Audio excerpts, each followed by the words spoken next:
The city never truly slept. Not for men like Elliot Hayes. It was past midnight when he stepped out of the glass tower that bore his name. His suit jacket hung loose over one shoulder, and his phone buzzed endlessly in his palm missed calls, reminders, numbers that only ever asked for more. More deals, more decisions, more of him. He didn't slow down until he reached the parking garage. His car, a sleek black Benz, waited under sterile fluorescent lights. He unlocked it without looking, yanked the door open, and froze. There, curled up in the back seat like a forgotten doll, was a little girl. Barefoot, pale, hair tangled and messy like she hadn't brushed it in weeks. Her knees were hugged tight to her chest, and her wide eyes stared at him, not with fear, but something else, something deeper. Before Elliot could speak, she did. In a voice so soft it nearly disappeared into the night, she whispered, "No one comes for me." The words chilled him more than the autumn air ever could. He looked around. The garage was empty, no sign of anyone, no parents running up in panic, no cries for help. Just this child, sitting quietly in the dark, like she belonged there. "Who are you?" he asked, trying to keep his voice calm. "Where's your mother?" Silence. He reached for his phone. Maybe he should call the police. Or security. Someone more qualified than a cold-hearted CEO who hadn't spoken to a child in over a decade. But he didn't. Instead, he stared into her eyes. Something about them pulled at a place inside him he thought was long dead. She blinked slowly, then whispered again, like a secret not meant for the world to hear. I waited, but no one came. Elliot looked down at his phone, then back at her, and for the first time in years, he hesitated. Elliot drove. No destination, no plan, just city streets blurring past like the thoughts in his head. The girl, still nameless, sat silently beside him in the passenger seat, legs swinging slightly, eyes fixed on the window. Though there was nothing to see but lights and shadows, she hadn't said another word. Not since "no one comes for me." Not when he asked her name. Not when he offered food. She wouldn't cry. She wouldn't speak. She wouldn't eat. She just existed, like something half ghost, half child. At a red light, Elliot glanced over. Still no expression, just those same hollow eyes. Not scared, not confused, just used to being left behind. He gripped the wheel tighter. This wasn't his problem. He had meetings in 6 hours, a board to answer to, a company that couldn't run without him. He was Elliot Hazeman of logic, not emotion, CEO, not caretaker. He pulled up to a shelter on the far side of downtown. Neutral, government-funded, and forgettable. The kind of place where people like her vanished into paper files and gray hallways. An exhausted worker opened the door and glanced at the girl. "Is she yours?" the woman asked. Elliot almost laughed. "No." "Do you know her name?" He paused. Again. "No." The worker nodded like it wasn't the first time she'd seen this, like it never surprised her anymore. They led the girl inside. She walked without resistance, not even a glance back, and that was the part that stuck with him. She didn't look back. She didn't ask him to stay. She just disappeared into that place like she'd done it before. Elliot drove home. His penthouse was colder than usual. He poured a drink, opened his laptop, answered a few emails. But when he closed his eyes, all he could see were her eyes. Wide, silent, empty, not afraid of the world, but already given up on it. And that silence echoed louder than any cry. Elliot couldn't sleep. The city was quiet, but his mind was loud, restless. He lay in the dark, watching headlights trace across the ceiling. Somewhere between waking and dreaming, the silence cracked, and the past crept in. A closet door, a mother's muffled sobs. A man's shadow stretching across the hallway. He was small again, powerless, hiding with his knees pulled to his chest, just like Ivy. Her face blurred into the face of a boy he'd buried long ago. And in that moment, Elliot realized something terrifying. He hadn't saved her. He'd walked away from himself. The next morning, he drove back to the shelter. He wasn't sure why, just that he needed to. The staff looked surprised to see him. "She's still here," one of them said. "Didn't talk, didn't sleep, just drew all night." They led him to a small room with pale yellow walls and a folding table covered in crayons. She sat there, legs dangling from the chair, drawing in slow, careful strokes. When she saw him, she didn't smile. She just stared. And something in that stare told him she hadn't expected he'd come back. He knelt beside her. Still no words. He gently picked up one of her drawings. A house, or maybe a prison. The windows were barred, the colors too dark for a child's hand. He cleared his throat, tried to keep his voice steady. "Do you want to come with me?" For the first time she blinked, slowly, then nodded. No words, just a nod. He signed the temporary guardian papers in under an hour. The shelter asked no questions. Wealth moved things faster than morality ever could. By noon, she was back in his car. Same silence, same seat. But this time, she looked back, and that was enough. Whispers started the moment Elliot stepped into the office. People didn't ask him personal questions. They knew better. But in the elevator, he caught glances. In the halls, hushed tones. Because something about him had changed. He showed up late, left early, ignored half his calls. And once, just once, a junior assistant swore they saw a child in the back seat of his car. At the top of the skyline, in a penthouse far too large for one man, Ivy stayed hidden. She never asked to go out, never complained, never touched the rows of priceless objects arranged like trophies. She only drew, for hours, in silence. Elliot didn't know what to do with that. He tried leaving her snacks. She didn't eat until he was gone. He left on cartoons. She never watched them. He hired a child therapist only for Ivy to sit on the floor and draw through the entire session. Every attempt at control failed. And for a man like Elliot Hayes, that was foreign territory. But still, something began to shift. He started working from home more. He ordered sketchbooks in bulk. And some nights, when he came back from a long meeting, he found her asleep on the couch, pencil in hand, paper on her chest, soft breathing filling the silence like a lullaby. It wasn't normal, it wasn't comfortable, but it was theirs. One evening, Elliot stood in the doorway and watched her draw.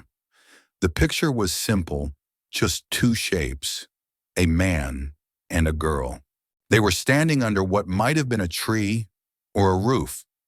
Hard to tell, but they were standing close, together. He didn't ask what it meant. He didn't need to, because somehow in this strange, quiet rhythm, they had both stopped being alone. Elliot noticed it one rainy afternoon. He was scanning through documents in his home office, half present, half distracted, when Ivy wandered in with her sketch pad under one arm. She said nothing, as always, just sat cross-legged on the floor, flipping pages and drawing with quiet focus. But something caught his eye, the same face, again and again. Not abstract, not childlike, painstakingly detailed for a girl her age. Same soft eyes, same strong brow. The curve of her mouth, gentle but knowing. He watched her turn another page. The same woman stared back, and something in his chest tightened. He'd seen that face before, years ago, buried under memories he tried not to visit. He stood and walked to the bookshelf, pulling down an old art magazine half-eaten by dust. He hadn't opened it in nearly a decade, but he knew exactly where to look. There she was, Claire Whitmore, a prodigy, a recluse, a name that once lit up galleries across the country, until one day she vanished, walked away from fame, from the art world, from him. Elliot stared at the cover, the same face Ivy had drawn over and over. He remembered the first time he met Claire, back when he was still human, before the suits, before the silence, before the empire. She had laughed easily, painted like she was born to, and looked at him like she actually saw something under the ambition. But that was a lifetime ago. He hadn't spoken her name in years, had tried to forget what they almost were. And now, Ivy, this child who barely spoke, was sketching Claire from memory. Or was it memory? His thoughts raced. Was Claire Ivy's mother, her relative, a stranger she'd once seen in a photo? Why her? Elliot looked down at Ivy. She didn't notice him watching, or if she did, she didn't care. She just kept drawing the woman. Again, and again. And Elliot couldn't look away. The ocean air felt foreign. Elliot hadn't left the city in years, maybe longer. But now he stood on the edge of a sleepy coastal town, salt on his skin, wind tugging at his coat, wondering if the past ever truly stayed buried. Claire lived at the edge of it all. A modest cottage, worn but cared for, sat atop a cliff that looked out over the sea. He found her through a contact in the art world, a gallerist who whispered her name like it was a ghost. She doesn't take visitors, the woman had warned, but Elliot had never been good at following rules. He stood at her front steps, heart unsteady in his chest. Not from nerves, but from something older. Regret, grief, hope, maybe. He knocked.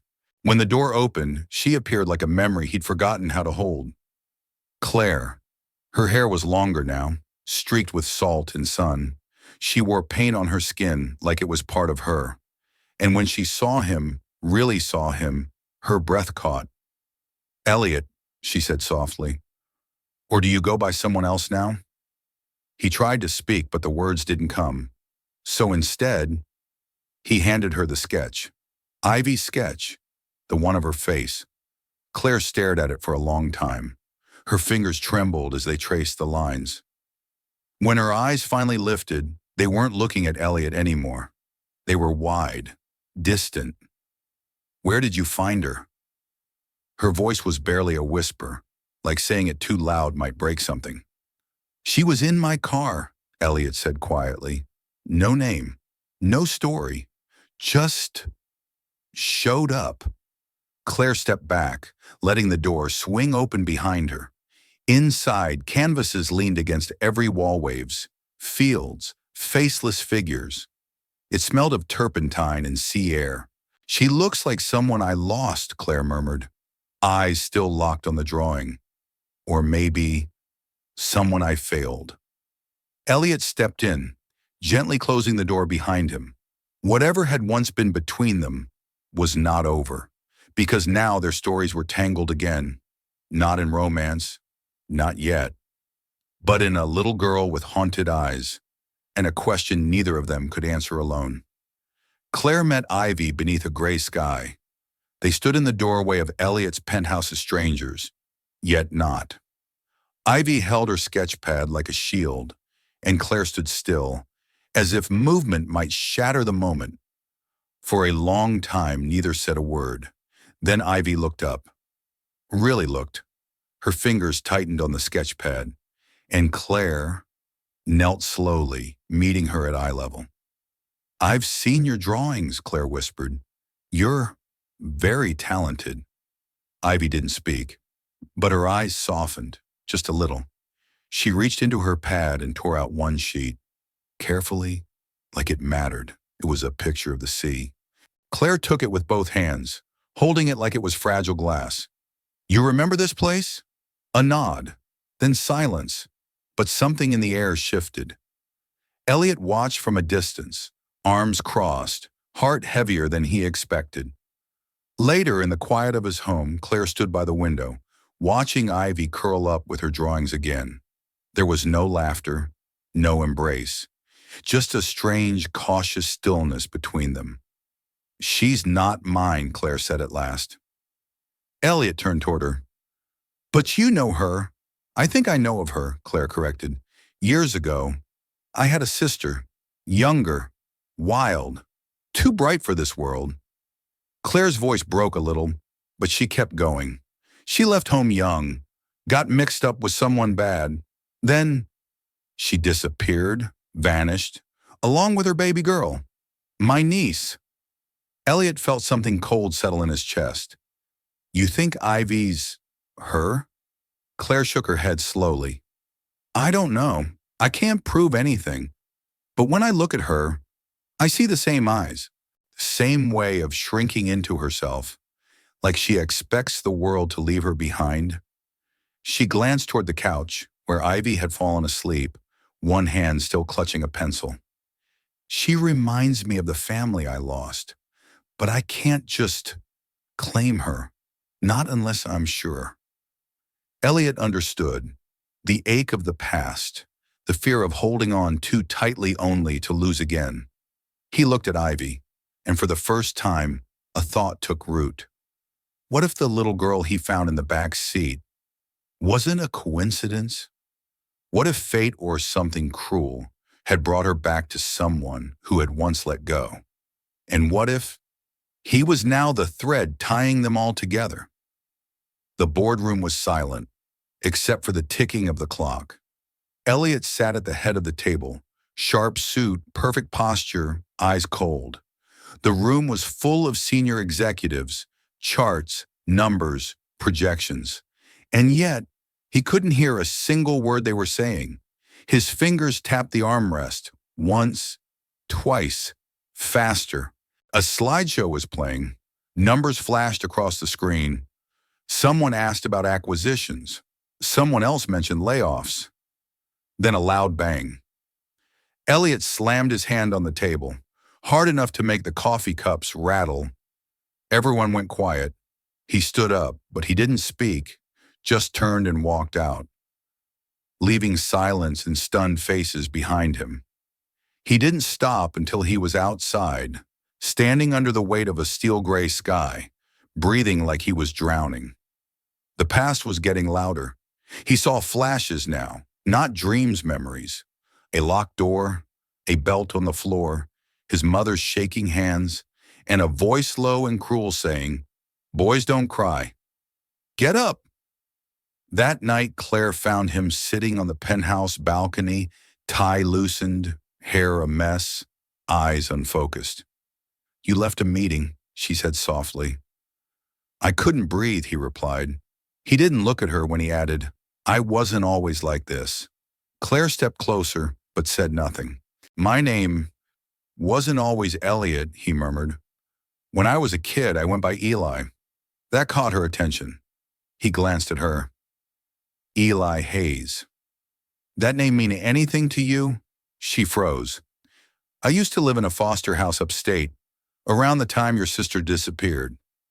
Claire's lips parted, but no words came. "I was placed there after my mother vanished. No one ever said where she went. One day she was there, the next day just gone. They called it abandonment." Claire sat beside him, eyes wide. Her voice came low, almost afraid to ask, "Did you ever meet a girl there? Her name might have been Anna." "My sister," Elliot thought, "a girl with sunburned cheeks and scraped knees," laughed loud. "Then one day gone." "I think so," he said quietly. "I think we were in the same house, and I think she had a baby." "Didn't she?" Claire nodded slowly. Her hands trembled. Elliot stared out at the night, jaw clenched. "I was just a scared boy named Eli, and now I'm this." He turned to her. "But I don't think I found Ivy by accident, Claire." Their eyes met, and in that moment, two broken timelines, his and hers, began to stitch together at the seams. It happened on a Tuesday. Nothing special, no grand moment, no breakthrough music swelling in the background. Just a quiet afternoon. Ivy was sitting on the floor of the living room sketching. Claire was folding laundry. Elliot was reading a report he hadn't cared about in days. And then, without warning, Ivy spoke. Her voice was small, so quiet that Claire nearly missed it. But Elliot heard every word. He said, "Mommy left me because I was bad." Time stopped. Elliot dropped the folder. Pages scattered across the rug like leaves in the wind. Claire slowly turned, dropping the laundry. "Ivy," she whispered, kneeling beside her. The little girl didn't look up. She kept her eyes on the drawing, a picture of a woman with sad eyes and a house that looked like a cage. "He said she didn't want me anymore," Ivy continued, voice flat, "that I made too much noise, that she ran away." Claire wrapped her arms around her, holding her like she was afraid she might vanish. But Ivy didn't pull away. Elliot stood frozen. His hands trembled. "Who said that to you?" Claire asked gently.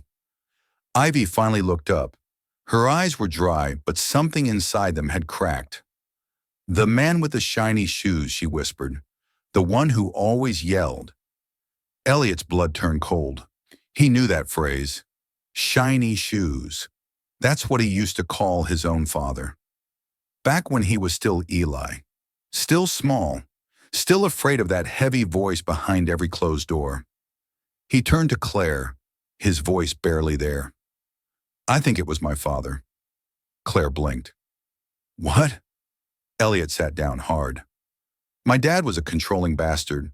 Powerful, ruthless. He funded a lot of group homes through private charities. I always thought he did it for tax reasons. But now I wonder," his voice cracked, "what else he used those places for." Claire covered her mouth, eyes wide. "You think he took Ivy, lied to her, told her she wasn't wanted?" Elliot nodded slowly. "I think he knew exactly who she was. I think he buried it, covered it up, just like he always did." Ivy leaned into Claire's arms. For the first time, she was letting herself be held. Elliot watched them, and something inside him shifted. This wasn't just about saving Ivy anymore. It was about unearthing a truth that had been buried under money, silence, and fear. A truth that could destroy everything he thought he knew about where he came from. Claire hadn't stepped foot inside her childhood home in over a decade. The house sat at the edge of a forgotten street, its paint faded, windows clouded, and garden overtaken by weeds. The silence inside was thick, as if it had been waiting all this time. Elliot followed her up the narrow staircase, every creak echoing like a ghost.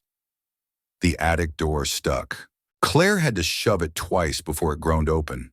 Dust filled the air.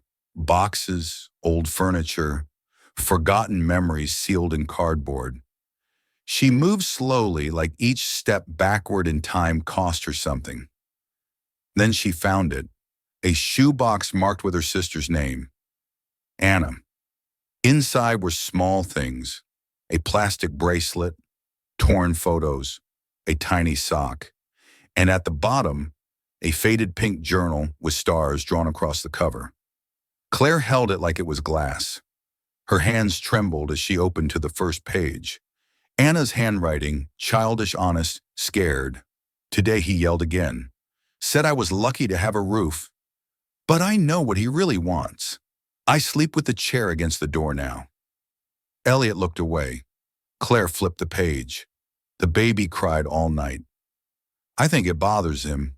He slammed the wall and said, "Shut her up, or I will." I held her tighter. She's all I have. Another page. I'm going to run, soon.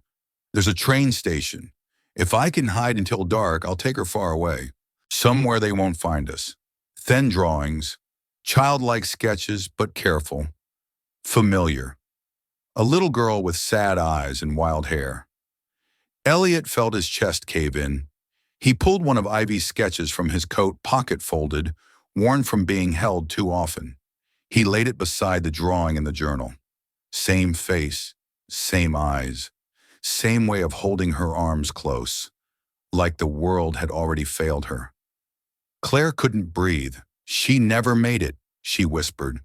She tried to run, but someone stopped her. Elliot sat on the attic floor, the journal still open in his lap. His father's voice rang in his ears again. cold, controlled, capable of anything behind closed doors. He looked at Claire, voice hoarse. Ivy is Anna's daughter, and my father took her. He buried his face in his hands. Claire knelt beside him, but this time there were no words, only the truth between them. Heavy, damning, real. A girl born into trauma, a mother who tried to escape, and a man who inherited an empire built on someone else's pain. Elliot had spent most of his life believing power was protection. That money fixed things. That silence was strength. That keeping your head down and moving forward was the only way to survive. But now he knew. The foundation under his empire wasn't made of steel and ambition. It was made of secrets.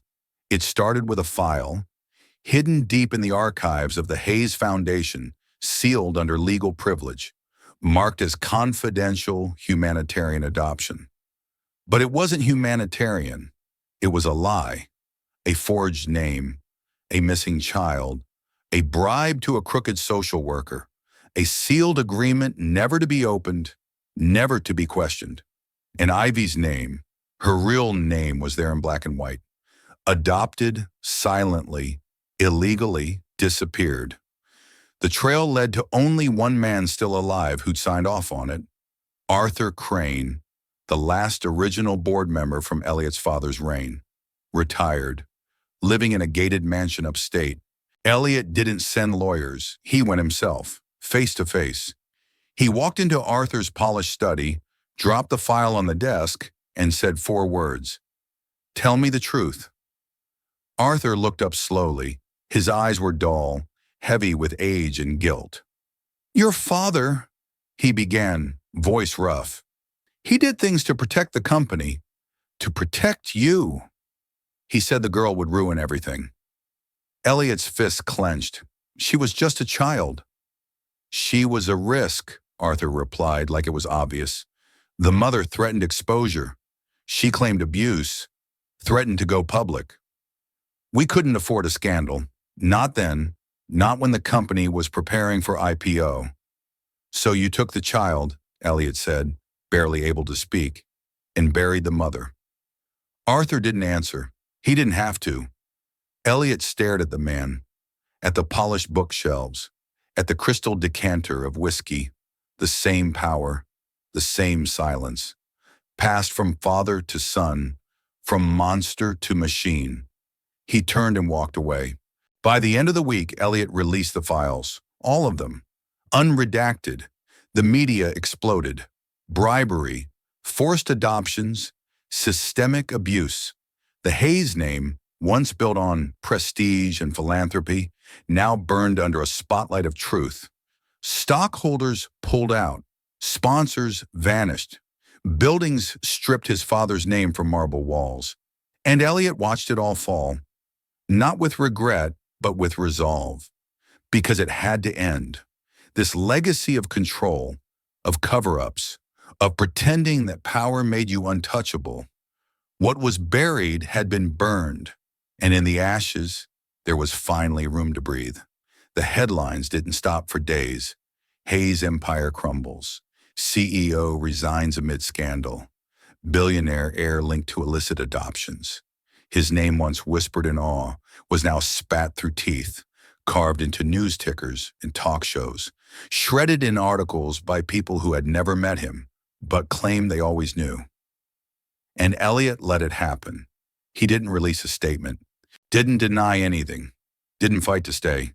He simply walked away. Boardroom keys dropped on a marble table, suit folded in a box. The penthouse left as quiet as when he first arrived. Only this time, there would be no one waiting in the back seat. He took Ivy by the hand, and they disappeared. No press, no security, no cameras chasing him down airport terminals, just a train. And then, the sea. Claire's coastal town was the kind of place where no one asked for last names, where people waved without knowing you, where the loudest thing was wind brushing against hanging laundry and gulls crying overhead. The cottage had 2 bedrooms. One faced the ocean. The other smelled like paint in soft sunlight. They moved in without ceremony. The world kept turning. And in that quiet, something unexpected happened. Life. Ivy began to play, at first alone, with a stick in the sand or a ribbon she tied to her wrist, then with the neighbor's cat, then with Claire, who laughed for the first time in years. She still didn't talk much, but when she did, her voice no longer trembled. Claire started painting again, not for galleries, not for buyers, just because. She painted the cliffs, the sea, Ivy's hands, and sometimes Elliot when he wasn't looking. And Elliot, he learned how to breathe, not the kind of breathing that fills a boardroom with presence, but the kind that fills a quiet morning with coffee or a late night with wind through an open window. He read books with no purpose, took long walks without checking his phone, sat on the porch with Ivy, watching the tide roll in and out like a promise that the world always resets. He hadn't just lost a legacy, he had gained a life. And for the first time in as long as he could remember, that was enough. They didn't plan a big party, no balloons, no rented clowns, no camera crews or perfect Pinterest decorations. Just a small kitchen, the smell of vanilla, and the sound of Ivy's laughter echoing off the sea-worn walls. It was her 7th birthday, the first one that mattered, the first one she remembered. Claire stood by the window, apron dusted in flour. Ivy sat on the counter, licking icing from her fingers, cheeks smudged with chocolate and joy. And Elliot? He stood in the middle of it, all lost and found at the same time. He had never baked a cake, never decorated one either, but together the three of them did. Lopsided, messy, perfect. When it was time, they turned off the lights. Ivy sat at the table, her feet swinging above the floor. A single candle flickered on the homemade cake, casting soft light across her face. Elliot knelt beside her. He didn't say make a wish. She had made enough. Instead, he placed his hand over hers, and in a voice low but steady, he whispered, "I'm proud of you." Ivy looked at him, really looked, and something shifted in her eyes. Not confusion, not fear, just light. Claire watched from across the room. She saw the way Elliot's face softened, the way his shoulders dropped, not in defeat, but in release. He wasn't the CEO anymore, not the man who made headlines, not the boy who hid behind control. He was something else now, a father, a protector, a man who chose gentleness over power. And maybe, she thought, maybe healing didn't come with grand gestures or dramatic breakthroughs. Maybe it came in moments like this: a candle lit, a child's smile, a man finding a version of himself he'd never been allowed to become.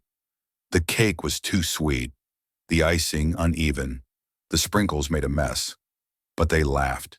And in that tiny seaside kitchen, beneath the glow of one candle, they celebrated not just a birthday, but a beginning. They named it The Ones We Left Behind. Claire hadn't shown her work in almost a decade, not since the world had called her a prodigy, then swallowed her whole when she disappeared. But this wasn't about proving herself anymore.